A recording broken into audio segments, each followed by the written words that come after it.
Hello friends, praise the Lord. நம்ம எல்லாரும் கர்த்தருடைய வார்த்தையை பிடித்து கொண்டு விசுவாசமா ஜெபித்து கொண்டிருப்போம். கர்த்தரோட வாக்குத்தத்தம் நம்ம கொடுத்திருப்பாரு, அதை நம்ம விசுவாசமா பிடித்து ஜெபித்து கொண்டிருப்போம். மத்தேயு 24:35 சொல்லுது, வானமும் பூமியும் ஒழிந்து போனாலும் கர்த்தருடைய வார்த்தை ஒழிந்து போகாது.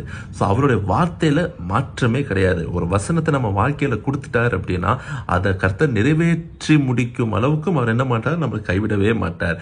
ஆனா எபிரேயர் 4:12 சொல்லுது, கர்த்தருடைய வசனத்தோட ஒரு ஃபீச்சர் என்ன அப்படின்னா, அது இருபுறமும் கருக்குள்ள எந்த பட்டயத்திலும் கருக்கானதா இருக்குமா அப்படின்னா அது டபுள் எட்ஜ் ஸ்வார்ட்னு சொல்லுவாங்க இங்கிலீஷ்ல.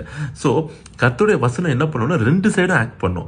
இப்போ நமக்கு கர்த்தருடைய வசனம் ஒரு ஆசீர்வாதத்தை கொடுப்பதற்கு கர்த்தர் கொடுத்திருப்பார் அப்படின்னா அதே வசனம் அது நமக்கு ஆசீர்வாதத்தையும் கொடுக்கும். அட் த சேம் டைம் அது நம்ம வாழ்க்கையிலையும் ஒரு கிரியை நடப்பிக்கும். என்ன அப்படின்னா அந்த ஆசீர்வாதத்துக்கு தகுந்த பாத்திரமாய் நம்மள மாற்றும். முதலாவது ஏன்னா வசனம் தான் மீகா 2:7 சொல்லுது, செம்மையாய் நடக்கிறவனுக்கு என் வார்த்தை நன்மை செய்யாதோ.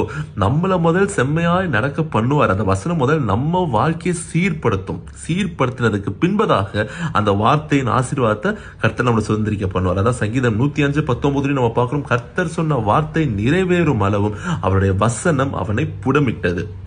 ஸோ நம்ம எல்லாரும் இன்னைக்கு கர்த்தர்ட்ட விசுவாசத்தோடு நம்ம வாக்குத்தத்தங்களை வாங்கி செபிக்கும் போது அந்த வாக்குத்தத்தம் நம்மளை சீர்படுத்தவும் நம்ம என்ன பண்ணணும்னா நம்ம கர்த்தர்ட்ட ஒப்பு கொடுக்கணும். God bless you.